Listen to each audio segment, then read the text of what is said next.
I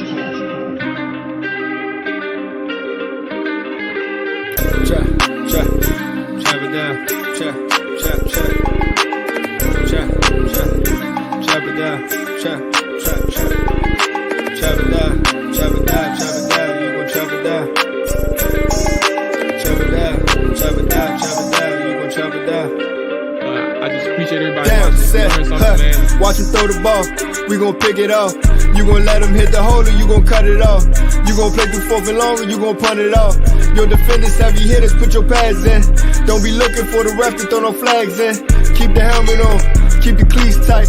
You the type to want to win by any means, right? You should look alive. This is Trap or Dive. Woo! What's going on? Good morning to everybody. Happy Friday, man. The weekend is here. Let me go ahead and get my music turned up right quick for me. Hold on 1 second. Get this thing going. There we go.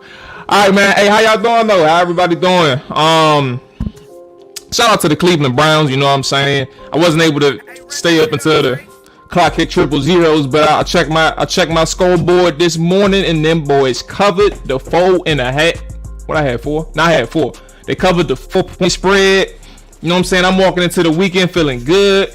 You know, I got a little money to play with this Saturday. I mean, no, fuck college football. I got some money to play with this Sunday. Boy, watch somebody fuck around and win this weekend. Hey, but nah, appreciate everybody checking in. Let's get the administrative item out of the way. If you are new to the Trap or Dive podcast, if you are new to the Trap or Dive YouTube channel, if you are new to the Twitch channel, make sure you go ahead and hit that like button. Make sure you hit that subscribe button. Make sure you hit that follow button. All that good stuff, man. We truly appreciate it. On the YouTube side, we are 66 followers away from subscribers away from 1,000 subscribers. We're slowly clawing away at that thing, man. Can we get to 1,000 in 7 days? October 1st? I doubt it. But in that same vein, you know what I'm saying? We still climbing. Slow progress. Progress is progress nonetheless. Let me go ahead and get this band up right quick. How y'all feeling this morning though? Sleezo, what did I do? What's good, bruh? He said don't get too hyped. Hey, man. Don't worry about what I'm doing, bruh. Don't worry. Hey, why you ain't respond to my video of guy flipping y'all off in the stadium, bruh? You ain't respond to that. You respond to that. But nah, you know, I'm feeling a little good, but hey, Sleezo, don't forget, don't ever ask me to do that fantasy shit again or that touchdown stuff. That shit is hard. I'm never doing that again. I will never. And if you ask me, I will ignore you. And then what's going on, Jay? Rich, what up, man? How you feeling? How y'all feeling? The morning trappers is in the building. Sleezo, what the hell you doing up so early, bro? Hey, I can't wait till Modern Warfare 2 come out. I'm telling you, dog. I can't wait, man. I can't wait, bro. We gotta get the gang back. You know what I'm saying? It's been months since the gang been on. Thomas, James, you, and Nick too. We gotta get the squad in the war zone, bruh. Lace, what's going on? JB, I see you. What's going on? Good morning to everybody, man. Wake that ass up. Y'all got your cup of coffee going? I had 2 cups of coffee this morning. I always got 2 cups of coffee. I'm up at 4 a.m. every day. I need that cup of coffee. Right? So, yeah, shout out to the Cleveland Browns, man. Get my weekend started off the right way. Rich, I want a W this weekend, big ass, but I think we can do it. Gonna be hard though. Listen, I'm gonna ask y'all this one time and one time only, because I feel what Rich is saying. Do you all want to see what happened against the Detroit Lions from Washington's defense? I can show 10 plays, or I can show I can empty the whole clip. Or should we just talk about Philly today? Because obviously, as you saw from the title, Wentz and Turner is going to have to carry Washington to a dub in week 3. That's my takeaway from watching that goddamn defense against the Detroit Lions, bro. Wentz and Washington is gonna have to handle business. He said, "Talk about Philly." Talk about Philly. Hey, Tyler, I feel it, bro. I feel it. All right, we want to show some Philly. Oh, let me wait till if we can get 2 more opinions so we can break it. Show the explosives. Okay. He said, "I'm always up early. To be honest, I don't sleep past 7. I can't wait till that Modern Warfare 2 come out. You already know, bro. Yeah, bro. I can't wait." All right, so we got one saying show Philly, one saying show Detroit. Who's the tiebreaker? What's the tiebreaker? Yeah, man. Hey, but empty the. All right. Hey, so look, we're gonna go ahead. We're gonna go ahead and show. Let's make it 5 plays. All right. We'll do 5 plays and then we'll get to Philly. I think that's a sprinkling some of the bad, but def show Philly. All right. So we're gonna show a few. We're gonna show a few plays from Washington's defense. Just some things that encompasses the problems. So that way we kind of get a general picture. We don't have to show everything. We'll just get a general picture of what went wrong with Detroit. And also, like, I think the important thing, and let's get to it. We'll knock this stuff out early. Where are we at? Commanders defense versus Detroit. Let's start with something simple. Where are we at? Sweat. Well, first off, actually, let's go ahead and work the defensive line first, right? So we're going to talk about Montez Sweat to bring some things up. Let's go ahead, and Wentz going to have a tough day talk about Philly. Hey, yeah, I don't know, man. I gotta see what that pass rush talking about. Respect to Fletcher Cox and obviously Brandon Graham, two good rushers, right? But I gotta see what they talking about. And how they've been playing this year. I haven't gotten to the Phillies defense yet, but their offense, yeah, for sure. I like what I'm seeing from Jalen Hurts, for sure. All right, so let me go ahead and start with this one, and we'll talk about Montez Sweat. So Montez Sweat, obviously, as we all know, like if you all watched the Trapper Die podcast yesterday, I showed a couple clips. You'll probably see this. You're going to see the same 2 that I showed yesterday with the Trapper Die podcast. But my thing with Montez Sweat, as we get into things, is not necessarily like when you have a game, right, and you're going up against some dogs yourself, or that a dog of themselves, like Taylor Decker and Penei Sewell, 2 good tackles, right? And I think the question somebody asked me on Twitter is Montez Sweat like the Preston Smith of this defense? And I thought it was a really good question. And we'll tap into some of the bad, but he also had a few good reps in the run game. So we'll show like his best run game clip as well. So let's go ahead and make some things. I know somebody said explosives, and I get it. But Montez Sweat I think is important because he's going to be part of the game plan against Philly for obvious reasons. He's going to be the guy who has to bounce back and obviously win some pass rush reps and help create some pressure on Jalen Hurts, who looks good in the pocket. So here we go. Here's his one of the first reps that I showed against what's his name. So obviously we know the catch was made. We ain't really worried about the catch. We're focusing on Montez Sweat. So Montez Sweat, you'll find him by the tight end, head up on the tight end. Let me go ahead and roll up. All right, here we go. So they do have a full slide protection that kind of moves Montez Sweat away from the action from the quarterback.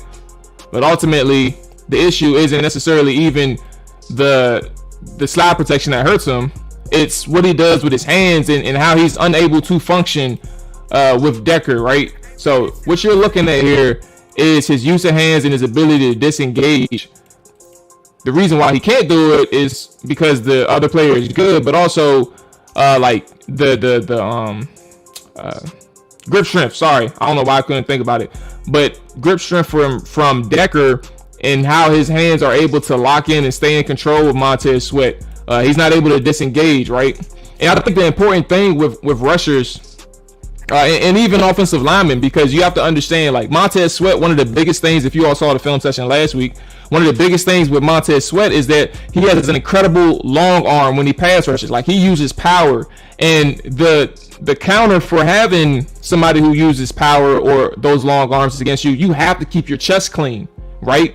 That is an important thing for offensive linemen in all times. Keep your chest clean, unless you're baiting them and you're trying to get them into a certain position so you can out leverage them. But ultimately, for a guy like Montez Sweat, who uses a lot of power, if you're getting clamped up like this, right, your power is gone, your leverage is gone, and now you're unable to push the pocket.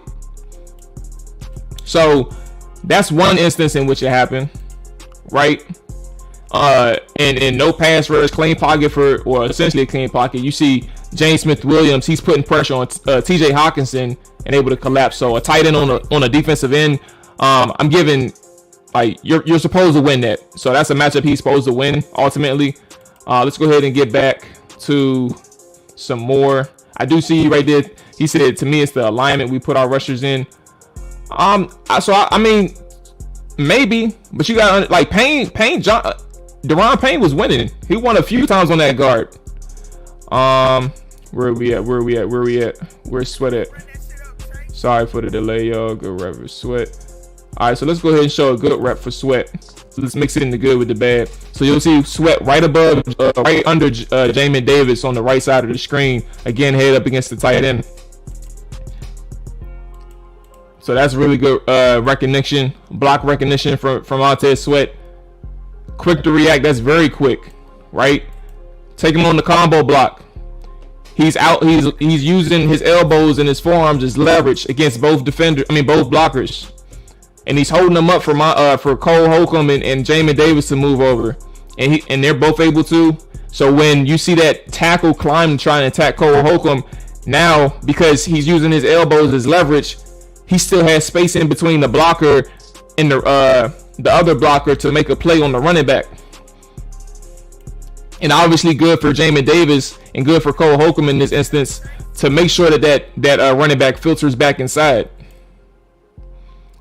And Montez Sweat cleans it up. So let's mix in with the good with the bad. Those are some good things right there for Montez Sweat, obviously, and in that situation. So I think I had a couple more. So he said he's slight shade on the OT. How can he use the long arm when he has no space? No, so what I'm saying, I get what you're saying. I'm saying that's his go-to move. I'm not talking about that specific instance, him trying to use the long arm. I'm saying that Washington and Montez Sweat, like when you have special moves like Jonathan Allen, his go-to move is like that little bear hug, that tight hug and driving the offensive lineman back. Like everybody has their type of go-to move. Like Shaka Toney, he uses his explosiveness to bend the corner. He doesn't really have like a go-to move with his hands or anything like that. So it's not necessarily that rep and why he lost, why he didn't use the long arm. That's what he wants to do. He wants to get hands on you, and he wants to out leverage you, and he wants to get that placement inside your chest, Montez Sweat. So that's what I'm saying.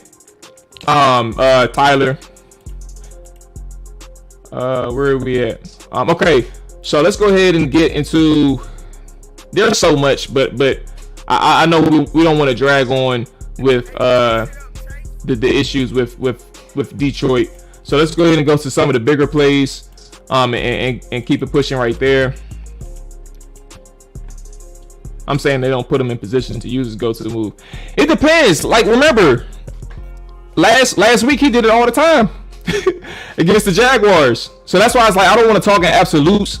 Me personally, I don't want to talk in absolutes because they did it last week. So it's like, what changed? And I think the talent level changed with the tackles, and when the talent level changed with the tackles, how does Montez Sweat react, and how does he become a better pass rusher? And that's kind of where I'm getting at, and things like that. So I get what you're saying, and I'm not saying I disagree. I'm just saying after 2 games, I saw one game in which he was able to do it, and then I saw a game in which he struggled to disengage blocks. All right, so here we go. Kendall Fuller, top of the screen. Now, this is a bad play overall from everybody, and I think this is actually a really good example of that encapsulates every single thing with this defense that's going on. So we'll start with Kendall Fuller, and then we'll work our way back down from the linebackers to the defensive line. All right, so here we go. Kendall Fuller's at the top of your screen. We'll run it back one more time. Josh Reynolds. Yes, Josh Reynolds, a lengthy receiver, but he's really good, or at least he's good with his stems. So essentially what you're seeing, right? We'll start with the receiver because that's my comfort zone. But the receiver takes an outside release, so he's moving from a tight split closer to the numbers now, and it's like a pressure step. So like he starts his stem to the way he's trying to break his route. But in the moment him starting his stem presses vertically, right? This is the moment where he presses vertically. And what that indicates to Kendall Fuller, first off, he gets his cushion 8. So what is to Kendall Fuller is he's going vertical. He's probably going on. So that Kendall Fuller isn't wide enough. So when you have that safety help in that cover 3 situation, ideally you want that anything that's breaking inside to be filtered into that single high safety. So he's not further out than where he's supposed to be. So those are two things, right? He has his cushion 8. He's not wide enough in terms of his split or his leverage, excuse me. And then there you go, you saw it. So when he gets to the top of the route, he's already out of position. And the reason why this is a problem for Kendall Fuller is not because it happened on one play. It happens on several occasions. And I think the issue is when you have those good receivers, like you'll see with Devontae Smith, when we talk about Devontae, especially on third downs, you'll see how situations like this, like if you're not comfortable as you go further downfield on that second and third level to withstand or maintain your leverage and also maintain that cushion so you can break on these routes, on these breaking out routes or those curl routes or anything like that, then it's going to be a problem. So that's one instance with Kendall Fuller. And now let's talk about everything else right here that's going off. That's wrong in my eyes. So first off, let's start with the play action. So the play action right here sucks in all the linebackers, including Derek Forrest.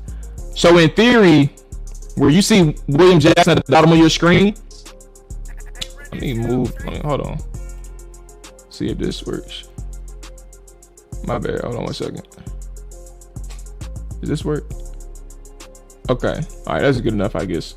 But you see William Jackson at the bottom of your screen, right? And I think he's playing too far off to begin with. But at the end of the day, he's probably expecting some help underneath. So again, I think he's playing too far off, especially in this situation where, you know, there's nobody under you.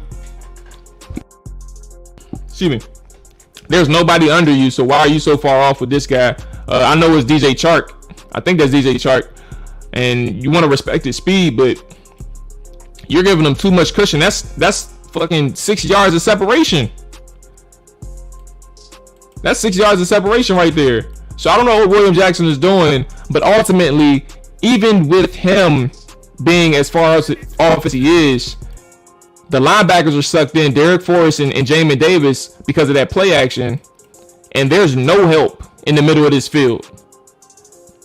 Absolutely no help in the middle of this field. And the reason why this is problematic, Washington is facing a team that has a really good rush offense, and their play action is just as deadly off of that. You have these backers getting sucked into the play action and falling for it with these false steps, and then on top of that, not getting deep enough in their depth once they recognize that it's a play action. This middle is going to be open. There's nobody to account for DJ Chark if he was able to hit this.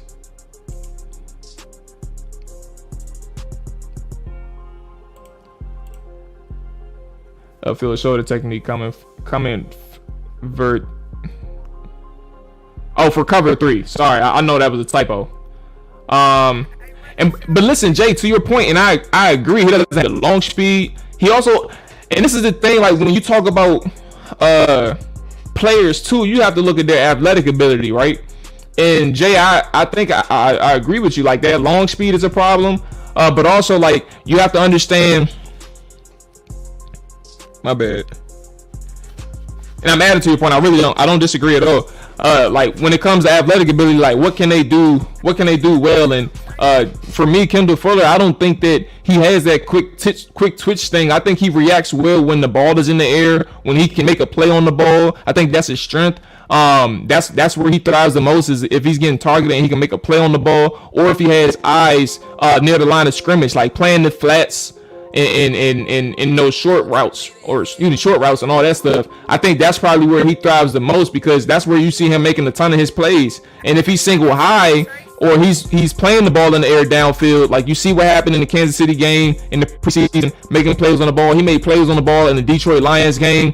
Like all of those instances in which he has the ball in the air and he's able to make a play from a trailing position, or if he has his eyes in front of and the receivers in front of him, he can make a play in that instance. But if you're asking him to cover in space and cover a shifty receiver, or cover somebody by maintaining leverage or something like that, you're going to run into that issue. And to Jay's point, I 100% agree. Like, long speed is a problem, but also like how he manipulates or how he uses his hips and function like that as a cornerback. He struggles in a way, in my opinion. I think he's a little bit athletically challenged against certain types of receivers.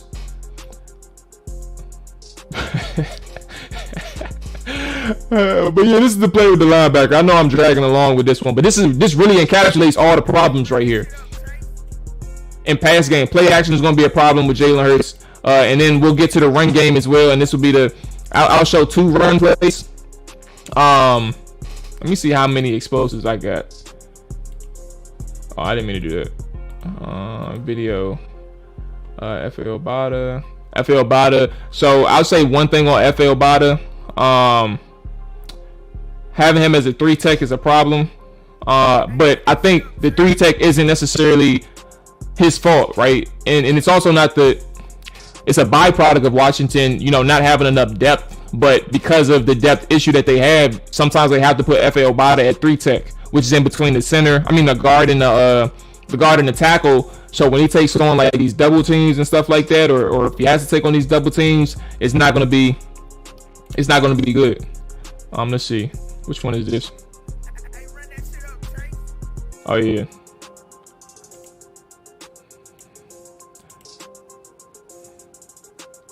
This is another issue with the depth, the linebackers. While they're staying true to their assignments, right? In terms of staying true to the run, again, sucked up just like that. You have your backside behind Cole Holcomb. Either that's Cole Holcomb or David Mayo. Yeah, that's Cole Holcomb. Cole Holcomb is taking on the tight end, and he comes. Cole Holcomb probably doesn't know what he's doing. Like he was doing 3 different things on one play. After he realized it was a play action, and ultimately left the running back open. So you kind of see the issues right there. But let me get back to the run game, and we'll go to Philly.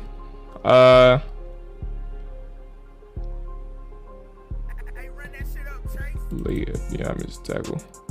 Okay.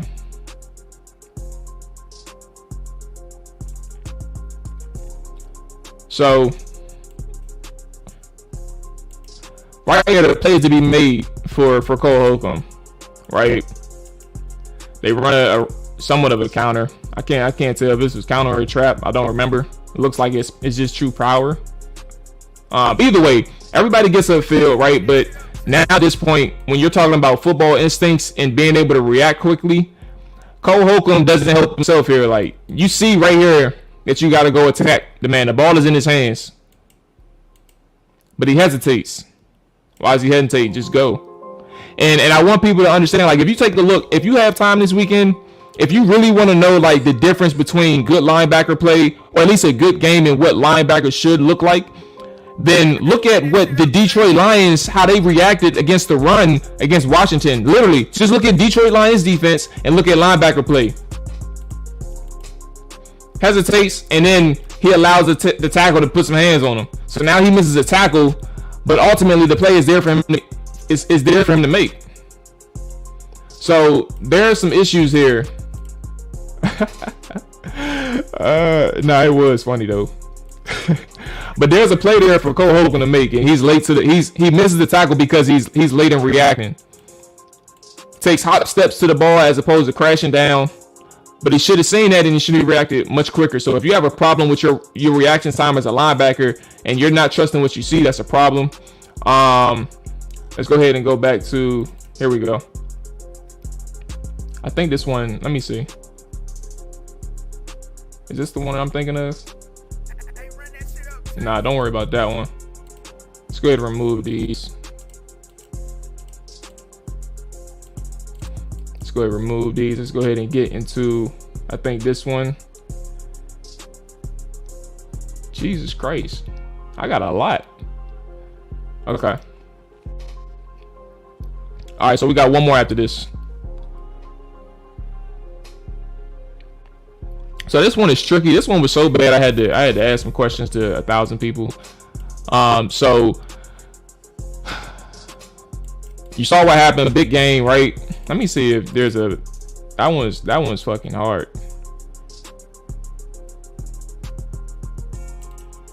That one's hard. But this was a little bit more easier to explain, or at least what I saw.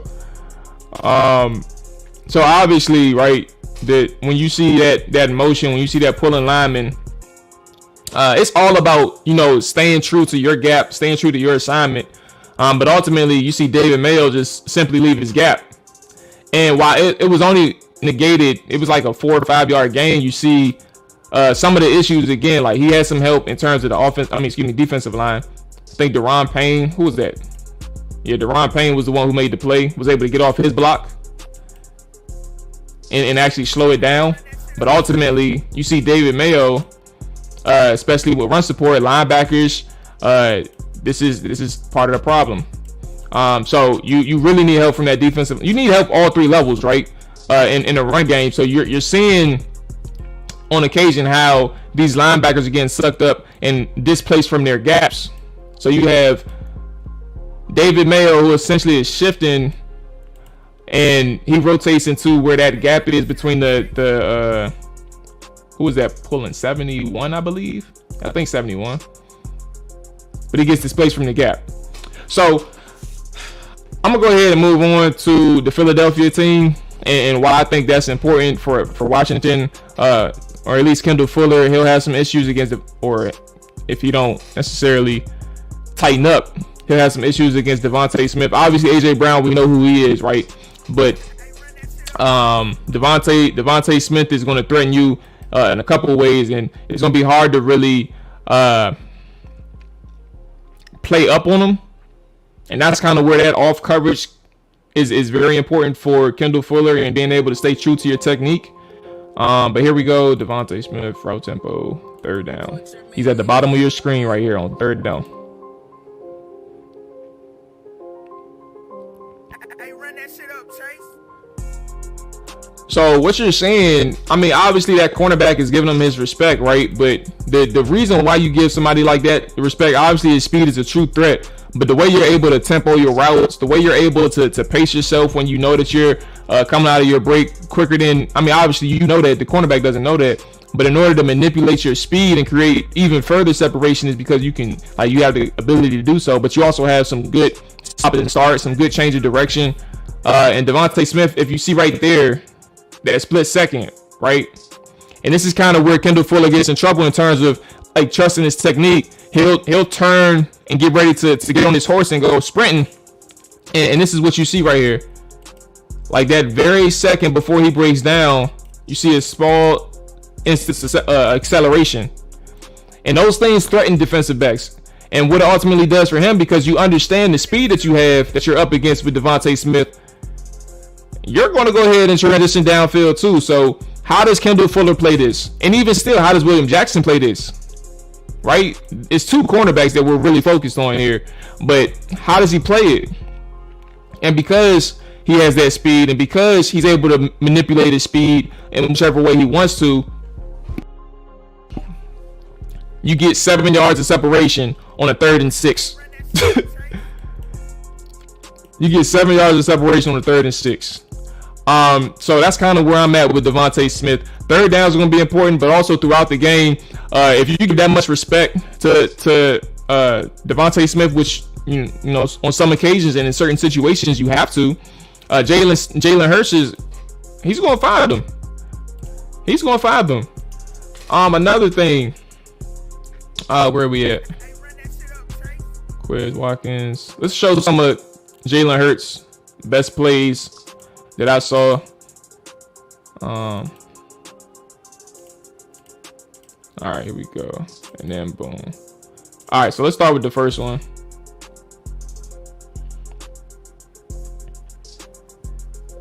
Boy ate that cover 6 up. He ate that cover 4, cover 6, all that stuff, man. But you see, like, this is just more so like the ball placement. The safety shouldn't have been crashing on that Zach Ertz breaking out route or Goddard, excuse me. So it's a obviously a coverage breakdown from the safety, but the ball itself, when you talk about Jalen Hurts' development, being able to put that ball on the money, easy reading the safety the whole way. He crashes down, so you have nobody over the top to defend it. Good ball, no overthrow. Right there, got the completion, big bomb, 60-yarder, 50-yarder, whatever it is, touchdown.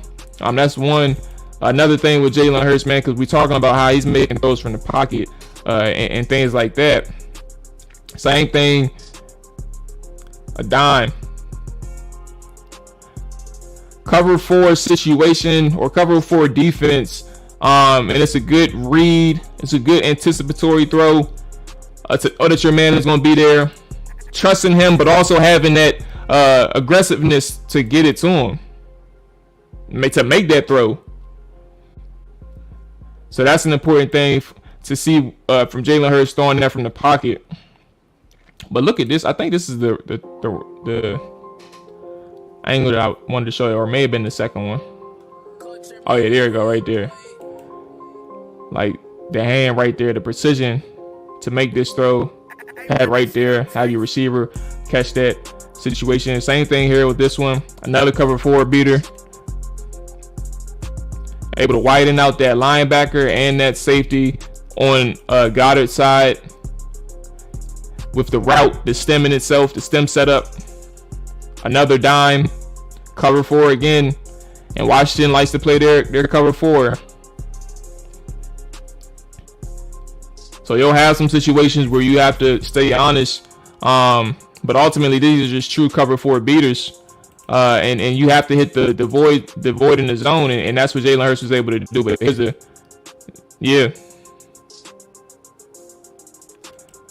dime right there. Now, granted, this was obviously one of Jalen Hurts' best games too as a passer, but even still, like you're seeing in the second game of the season. Like the development that he's had to this point is impressive. Like this is that. Smith reminds you of Terry. I think of because I called him like a slender type of receiver. I'm trying to think. I don't know. He's not Deshaun Jackson. Like Deshaun Jackson is slender, but he's not as tall as Devontae. Like who is a slender receiver with that type of speed? We've seen it before, but I'm drawing blanks.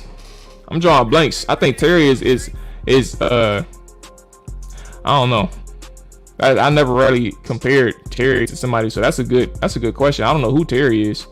Okay. Hurts third touchdown.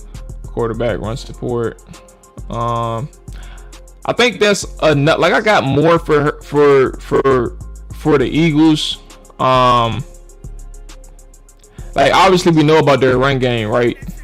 And like power and all those other things, like that's going to be important, but those are really the important parts right there. Is Jalen Hurts being able to throw the ball as well. If you're not disciplined, and I think the biggest thing is what we showed, nobody wise but suddenness and route running. Yeah, like that situation with oh, there we go,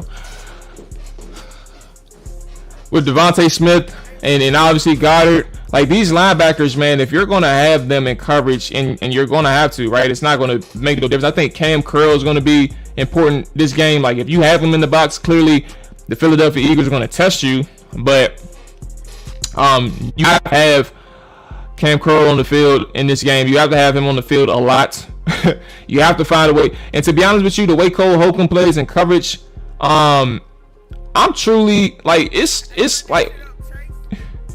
I'm gonna just lean with what Dre said last night We ain't got no goddamn starting linebackers, and we don't have anybody that's really truly good in coverage. Jamin Davis he has the athletic profile and athletic ability to stick with receivers and running backs, but even still, like, he can't always keep up, right? And it depends on the type of running back that you have. If you have a DeAndre Swift, or who was the other guy, Etienne, like, those are fast running backs too. Like, they're quick. So that's one thing. Obviously, receivers is even on another level more important. So I don't know how these linebackers are going to be able to react and even stay true to themselves, like discipline wise, and stay true to their keys. I don't know how they're going to play against these guys, and that's why we transition to throw outside the numbers. Jamin doesn't understand his leverage. That's the most important part. He doesn't understand his leverage at times, especially in zone, like man coverage. He's been running with some of these guys, and again, that's probably part of my point when I say, like, he has the athletic profile, but he's still like he's like a second slow, or one step too slow with these guys. Hawk checking in. Morning Trappers, what it do, man? Appreciate you checking in. So yeah, it's just so different. So, like, you saw the cover 4 beaters that Philly employed, and Washington has, to this point of the season compared to last year, they have improved or increased their amount of times they've run man coverage. Now, I don't know to what degree it's been successful, right? They've had some breakdowns when they've been in man coverage, but they have had an increase in the amount of times that they use man coverage. So there'll be ways in which they'll have to, account for this offense. Like, man coverage can help in the run game, but if they drop back the pass and you gotta go against the Jalen Hurts, like, now what? You gotta hope that Montez Sweat and these guys get home. I posted a theory online that, like, Washington should try to use Shaka Toney a couple times on Mailata, their left tackle. And the reason why I said Shaka Toney is, like, the way he pass rushes, he uses his explosiveness, right? He's able to get off the ball very quickly. And while that doesn't always contribute to pass rush success, I think Mailata is just a little, what's the word? His foot quickness isn't as good as, like, his counterpart, his right tackle. Whatever his name is, I forgot what it was. Lane Johnson. Like, his footwork is not as good as Lane Johnson. So, like, if Washington can kind of find a way to give Shaka Toney just a couple pass rush reps on Mailata and as a switch up to see if they can get some success on that side, maybe you have some fight in terms of being able to get to the quarterback, being able to get to Jalen Hurts and keep him in the pocket at the very least. Hey, bro, that play was crazy.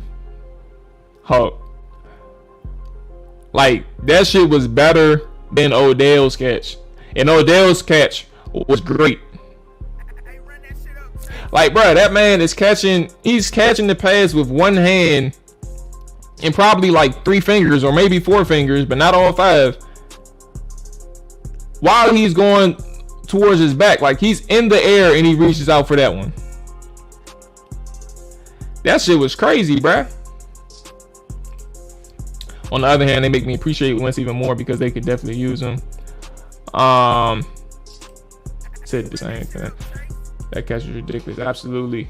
Good morning to everybody. If you are new or if you're just joining, make sure you hit that like button. Make sure you hit that subscribe button. We definitely appreciate it over here on the Trap or Dive podcast, Trap or Dive channel, all that good stuff, man. We're just talking about some Philly talk. So let's ask the question, man. Oh, by the way, I'm sorry. I'm opening up the floor to anybody and everybody that wants to come through.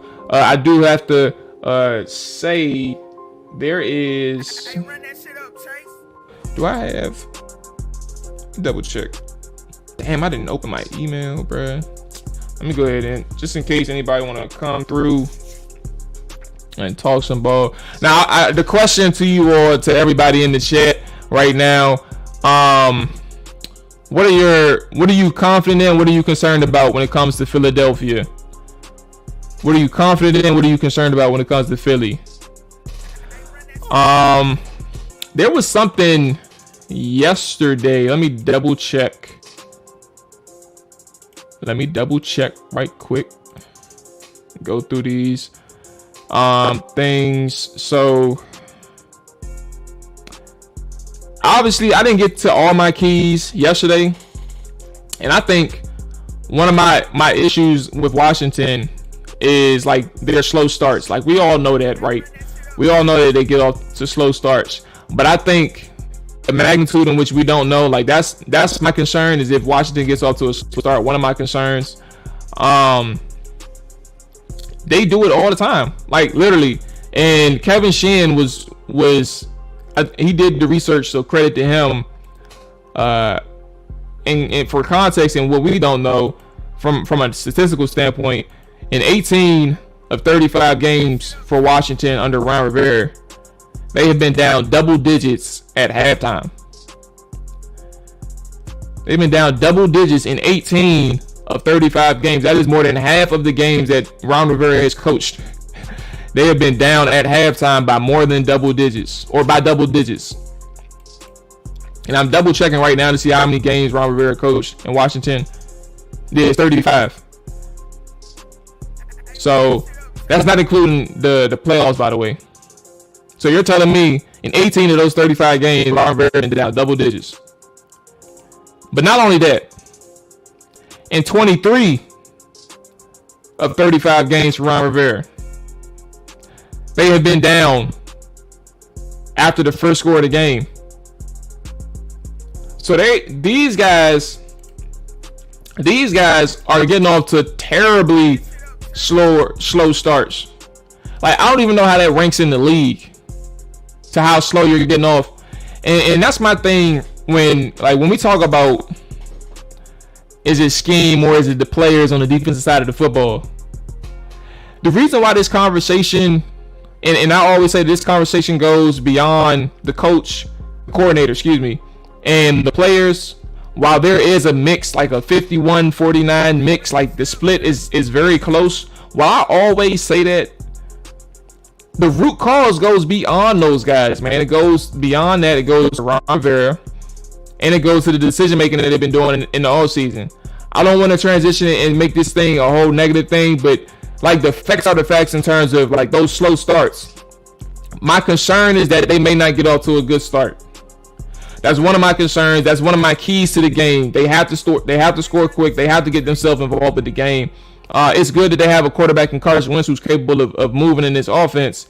But how do they respond to after a game in which they went down 22-0, where there was missed opportunities throughout the first half? So it really does come down to like the head coaching situations. Like, how many good coaches do you know are starting off slow, that slow? Like 18 games, you're down double digits at halftime. And let's look it up. I got a calculator right here. 18 divided by 35. That's 51% of your games that you're down by double digits at halftime. 23 divided by 35. What the hell? This calculator is so stupid. 23 divided by 35. 65% of your games you're losing after the first score. Those aren't good numbers. Those aren't good numbers, man. So I just think that it's important for Washington to get off to a quick start. And it's crazy that you say something that broad and that general when the goal of every game and every team is to get off to a quick start. But if Washington isn't doing it, that's even worse. And if they aren't doing it on a consistent basis for majority of the games that they're playing on the Ron Rivera, that's even worse. So again, the issues go beyond the players and the scheme. It starts at the top. So obviously, if they want things to turn around in this big year 3 that Washington and Ron Rivera proclaimed year 3 to be, that's my major key. Score quick, man. Score quick. And then we have Hawk. It's tough when you have a head coach that specializes on defense, but that's all the ball is below average. It is, man. And again, like I didn't want to get too negative. Like how do you beat Philadelphia, right? Yesterday when I spoke, I mean it's the truth. So negativity, whatever. Who hell? It's just not good. Like in the stats back it up, the facts back it up. Anyway, Philadelphia has some opportunities over the middle, just as much as Washington will, in terms of their linebackers and creating mismatches against their linebackers. If you can find a way to have Antonio Gibson, or if Cole Turner can come around, if you can get even Armani Rogers, if you can have Cole Turner, Armani Rogers, J.D. McKissick, Antonio Gibson on those linebackers, if you can find a way to get Terry McLaurin a slot look and have him on one of their linebackers. C.J. Edwards was the guy that I called out. If you can have that opportunity and create some plays for your guy, then you're in good shape. Like the linebackers over the middle, the linebackers in space, you have an opportunity to create. And generally that's the case, but sometimes like it's glaringly bad, and then sometimes it's like, all right, we have to work. Like we have some athletic guys like Kendricks is an athletic linebacker for the Minnesota Vikings. Who else is athletic? Fred Warner.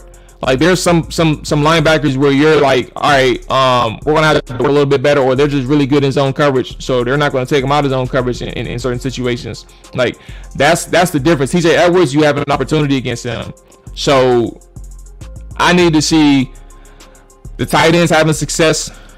I need to see these running backs having success out near the line of scrimmage. I need those tight ends, like I said, the second level, like behind those linebackers, under the safety, they need to be having success. And you're able to maneuver it down the field like that. Has to let Scott open the offense up. Spread Philly out on defense. 2-back personnel, but come out of empty. Yeah, the 2-back spot, I really like that. Now that would be creative, because it's like obviously Antonio and JD play receiver, so they're not too unfamiliar with the game. Or maybe do that bunch looks, or quads, that quads bunches, whatever that shit is. Whatever Scott Turner used in week 1, go back to it. At the end of the day too, like the interior offensive line, I don't think that's going to get any better no time soon, like drastically better. Like they're still reeling from injuries, and they're shuffling their line, their alignments and stuff like that. Their lineup, I don't know why I couldn't say that, but they're shuffling their lineup.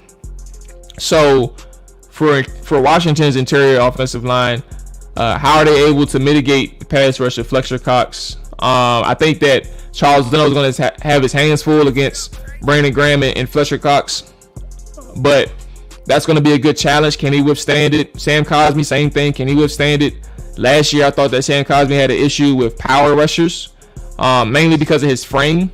So like he can, like power rushers with some good length, or good arm length, they'll be able to get inside his chest a little bit quicker.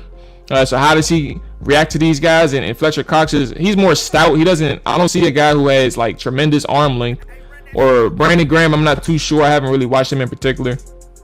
But these guys, I'm saying, and my point is, how does Sam Cosmi and Charles Leno react to some good pass rushers and opportunities? Because Fletcher Cox will have some opportunities to go up against Sam Cosmi as well. Can Cosmi hold up? We'll see. I think that he can. I think he can match Fletcher Cox. And then Brandon Graham, we'll see, because I think he's like a change-up guy. Like he can use speed and power. At the receipt, yeah, but that's the thing too. Like they'll have like Philly has this way in which they send pressure. Majority of the times you'll see it on third down, and I was talking about that yesterday. Let the receivers eat. I'm with it, but how does Scott Turner adjust? And ultimately, as I have strayed away from my overall point this morning, how does Carson Wentz and how does Scott Turner work together to attack this defense? you won't sit here. I mean, I won't sit here and tell you that that last week was good. Nobody would in terms of that first half, right?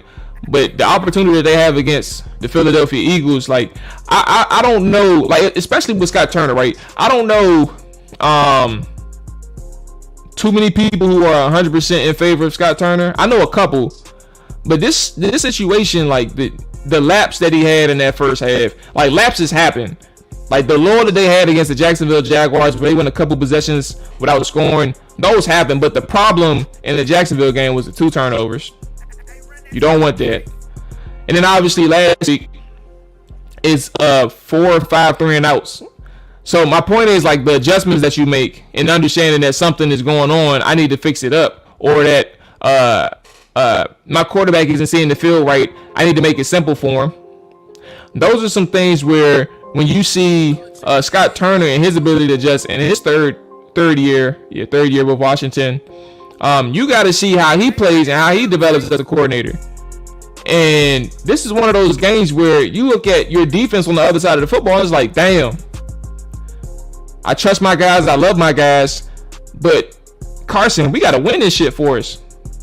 We got to win it. So will you have confidence in Scott Turner to put these guys in position to make plays? You have several receivers who are really good after the catch.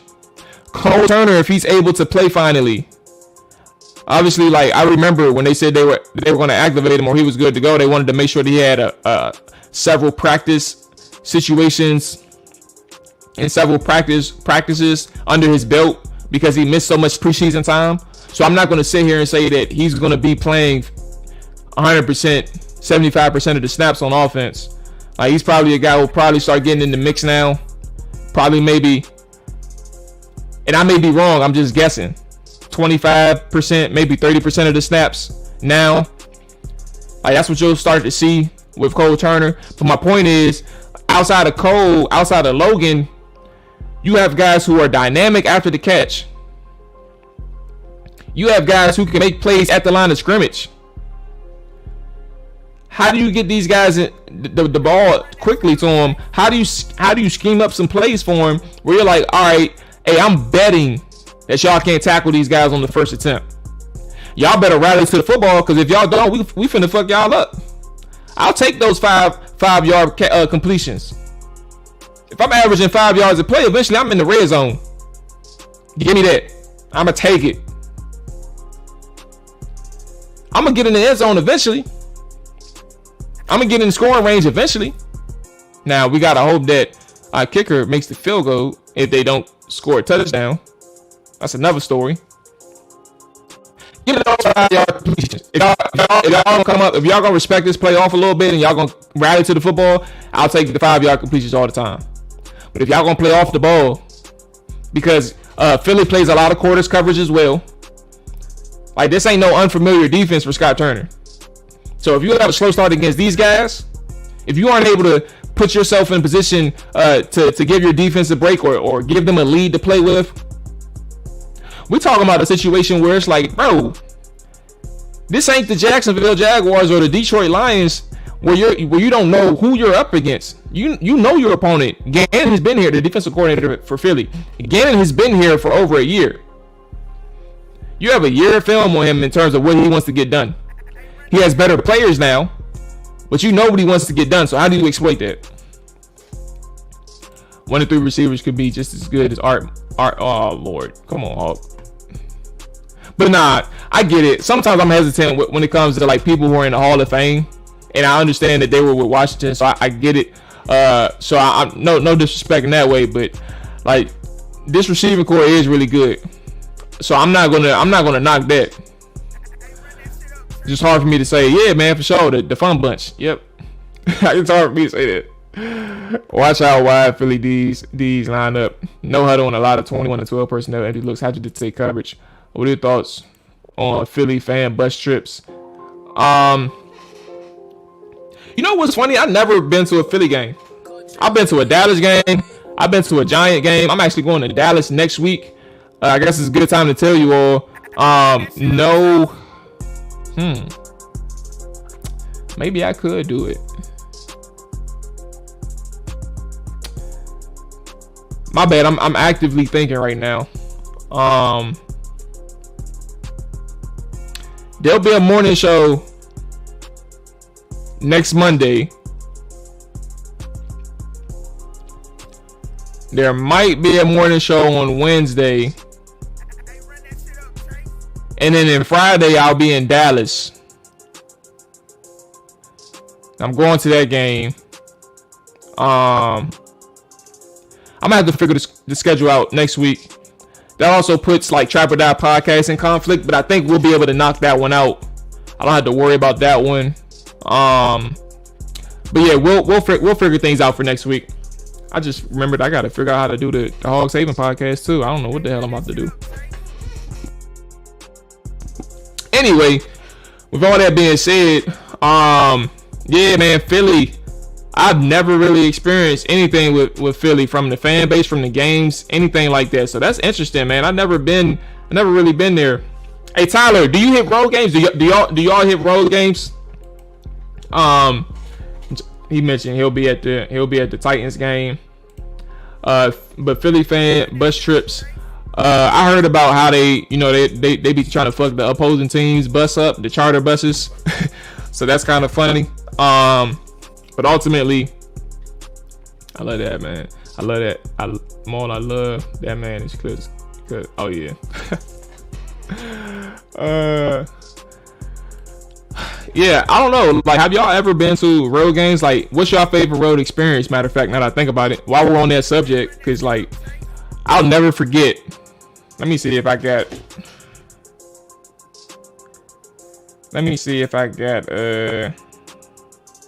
I was at the Kirk game in Seattle, 2017.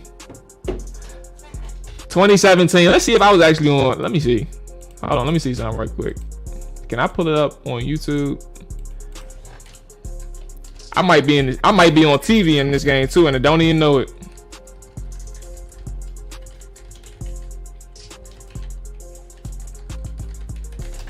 Let's see.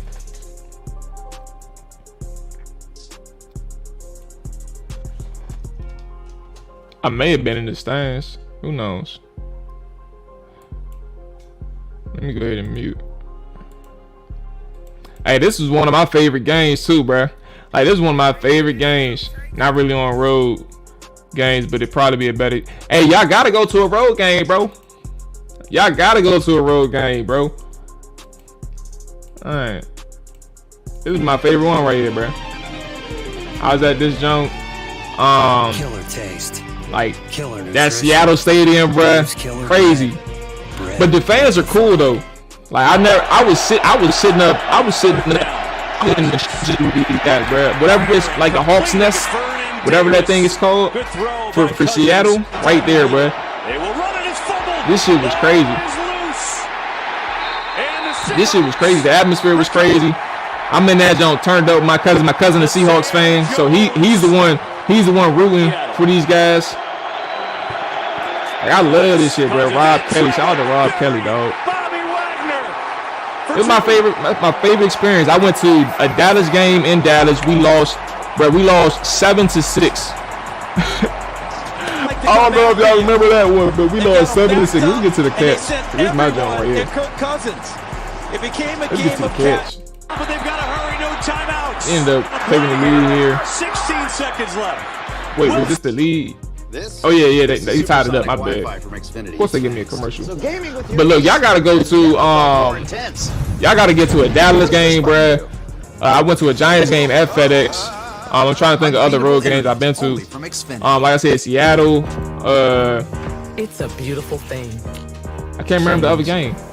See how the value we Anyway, that experience is incredible, bruh. More value in our world. That experience will forever be credible.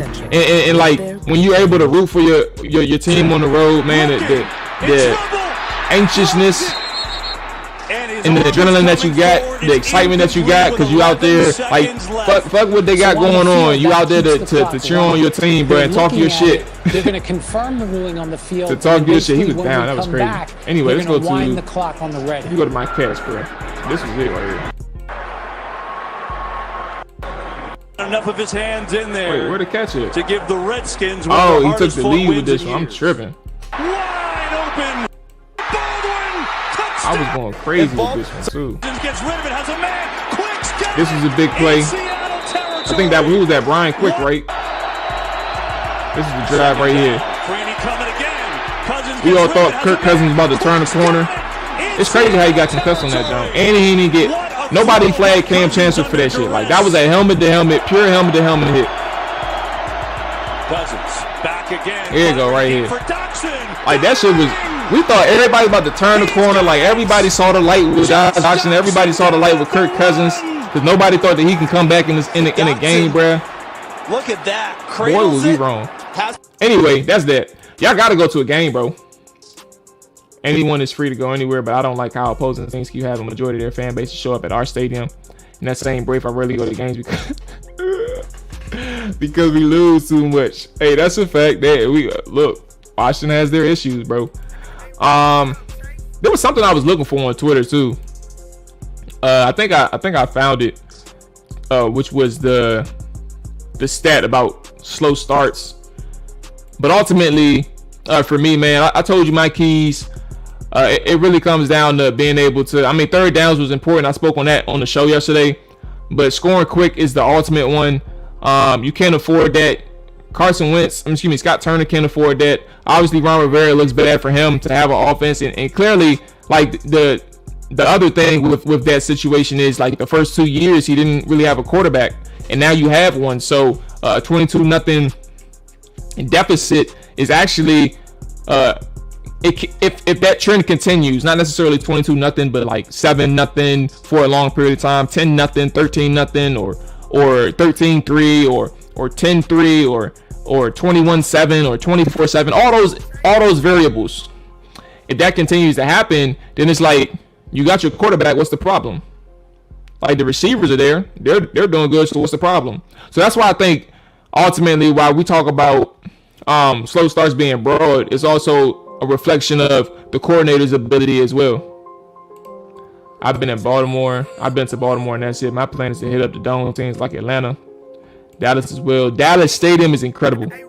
I went to the new Dallas Stadium. That was the first year that they opened it up for the Cowboys, and that's where I was when I went to the road game against Dallas. We lost 7-6, bruh. This nigga London Fletcher. Excuse my language for some of y'all. Appreciate everybody that's checking in right now. If you are new to that Trap or Dive, man, or if you just checking in, make sure you hit that like button. Make sure you hit that subscribe button as well. We appreciate that. The link to join the show is in the comments. If you want to join the show and get things off your chest with this game, how you're feeling or whatever, you can definitely do so. But where is that? London Fletcher, Dallas Cowboys, Redskins 7-6 loss. Yo, this jump was crazy.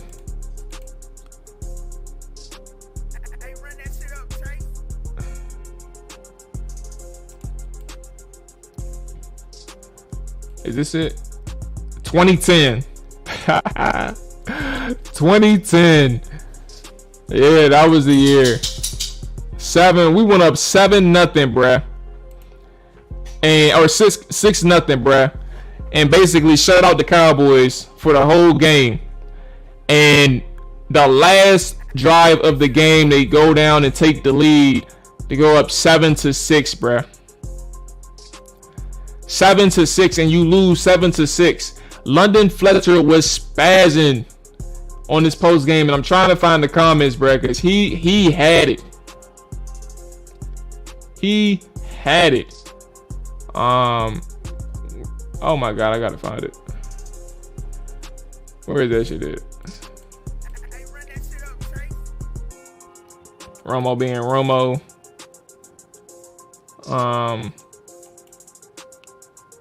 Let's see if it's this one. Why ain't they saying nothing? Where's the quote at, bro? The quote is the funny part. But then one thing, we'll take it. Staying alive. Fuck it. We done with that. Okay. Yeah, 2010. That was Mike Shanahan.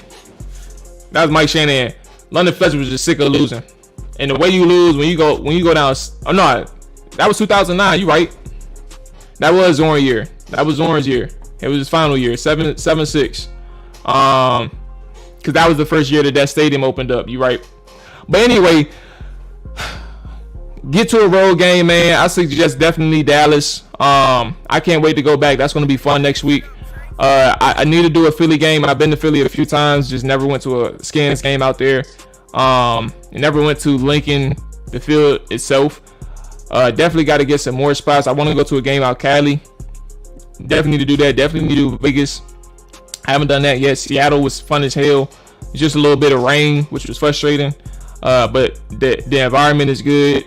But ultimately, man, with Washington, I'm hoping that they can go 2-1. I'm hoping that Ron Rivera and these guys can right the ship, because 2 games in, man, I think the morale isn't necessarily down from the fan base, but I think that we're all on edge in pins and needles and heightened sense of paranoia because of what we're seeing and how that's familiar from years past. So Ron Rivera really has to turn things around, and I know that, you know, we're, at least on here, and at least through me, you know, we're calling it how we see it. But at the end of the day, all we really want is Washington to say, bro, we ain't no joke no more. We'll get our shit together.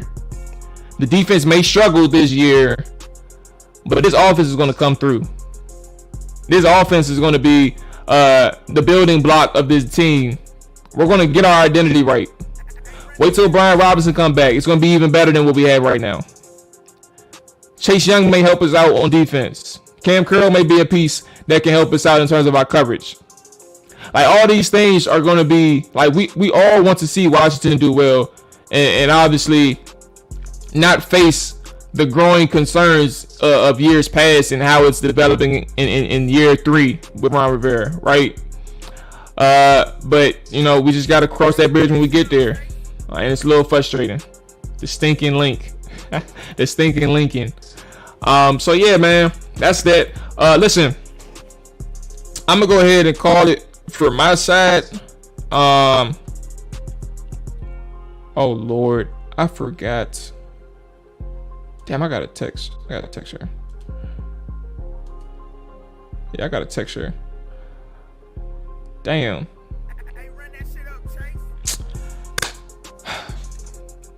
Always want to ball. B-Rob going to give us that balance that AG can't provide. Yeah, and hopefully this interior offensive line, because that was part of my point earlier, where I think I got distracted and moved away from the offensive line. But yeah, if we can get some consistency with those guys, like, I don't think it's going to get better no time soon. But if you get Wes Schweitzer eventually back to guard, and you could get Nick Martin in the starting lineup at center, then you could probably start seeing that ability. Because I don't trust Trey Turner. And then Norwell, we talked about that on Wednesday. These guys are slow off the ball. Unless you transition to a gap scheme to help these guys out, primary gap scheme, then maybe you can see some better success. We'll see. But ultimately, that's it for me, everybody. Hey, it's time to start y'all mornings. It's time to get your Friday over with, man. I'm about to enjoy the rest of this day. Obviously, I got work to do, and you all got work to do as well, unless you're off, which I'm jealous. But enjoy y'all weekend, man. The fellas will be back Sunday post game, right after the game, to break down Philly and Washington, and then I'll be back on Monday as well for the morning show. So y'all enjoy y'all day. He said, what did he say? I say give Charles and the draft pick run at guards. Chris Paul. We'll see. Chris Paul is actually really good. I like him in the run game. That guy is physical, and I think I hope I saved his reps. Let me double check. Oh, fuck. Nah, I deleted it. Why did I delete it? I may still got it. I may still be able to revive him. But anyway. All right, Lace. Yeah. Anyway, y'all, I'm not opposed to Chris Paul. I don't know about Sadiq Charles. Sadiq Charles. Nah. You see my face. Chris Paul. Yeah. But yeah, man, hey, y'all enjoy y'all Friday, man. We're gonna go and get up out of here. Enjoy y'all weekend as well. See y'all on Sunday after the game. Peace.